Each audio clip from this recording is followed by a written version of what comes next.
By the end of this week, all the voters have to vote for their all-star teams. And I confirmed that I have cast my vote. I did it late last night, and I have confirmed that they're okay with me announcing my vote. So here's the way it worked. I don't get to choose. I choose exactly 5 players from each conference. I can choose 2 backcourt players and 3 frontcourt players, and there's no flexibility in that. So one of the things I wanted to do was consider making one of the Western Conference guards a frontcourt player. Like I was going to cheat and say, Luka Doncic could be a small forward. He's big enough to be, but they don't allow that. Like literally, there's a list and you're checking boxes. So the NBA designates backcourt or frontcourt. Correct. They make that decision for you. So that was by far the hardest, was narrowing down the guards in the Western Conference. So I had to pick 3 frontcourt and 3 backcourt from each conference.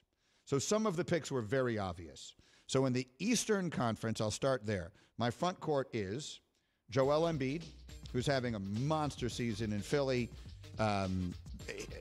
If they figure out something to do with Ben Simmons, I mean, Embiid is playing as well as he ever has right now, and is kind of carrying that team with the mess of Simmons kind of hanging above them. It's kind of carrying them to a pretty good, sneaky good season. So Embiid was an easy one. Giannis is an easy one. He's Giannis.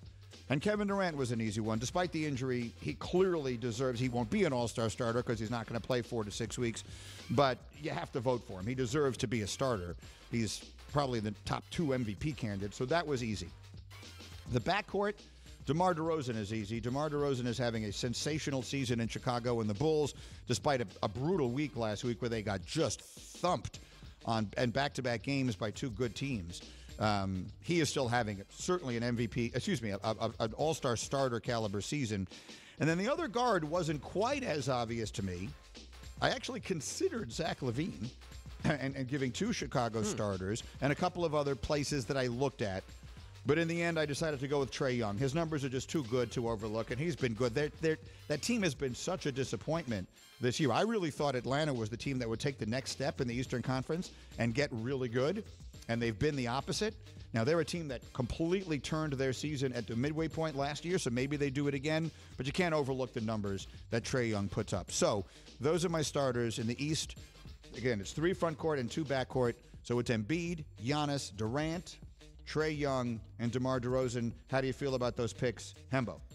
I like them all. The DeMar DeRozan is one of the more fascinating stories in the NBA. That was a very unpopular signing at the time. You might recall, because idiots like me who just look at the numbers thought this is an old school player. In decline. The mid-range game and all this stuff. That's been the best team in the East, and he's been the biggest reason why. Yeah. Are you good with it, Nuno? You have any issues with that? Nope, no issues. Okay.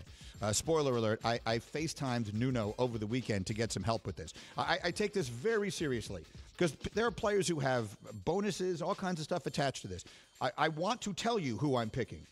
And I promise you and anyone who's listening, I'm going to take this very seriously because I think it is important.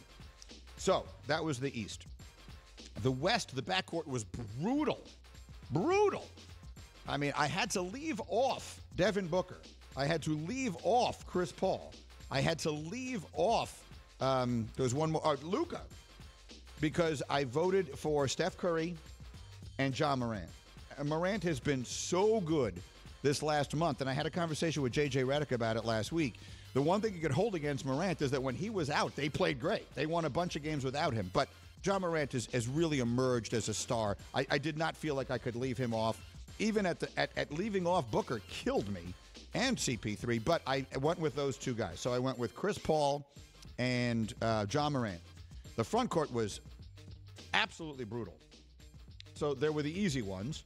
LeBron is an easy one. LeBron, by the way, for all the losing the Lakers have done lately, he's putting up ridiculous numbers. LeBron has been spectacular. And then another one was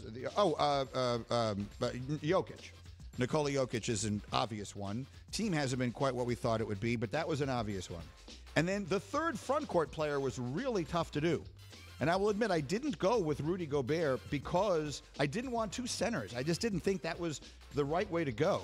So I was torn between Draymond Green and Paul George. Because George's numbers were so good and he was carrying that team before he got hurt. But I ultimately went with Draymond because all the guys on the show with me, Jalen and Stephen A. and Michael Wilbon, were telling me the Golden State slide has really been as much about Draymond being hurt as anything. So those were my picks. Thank you for watching ESPN on YouTube. For live streaming sports and premium content, subscribe to ESPN+.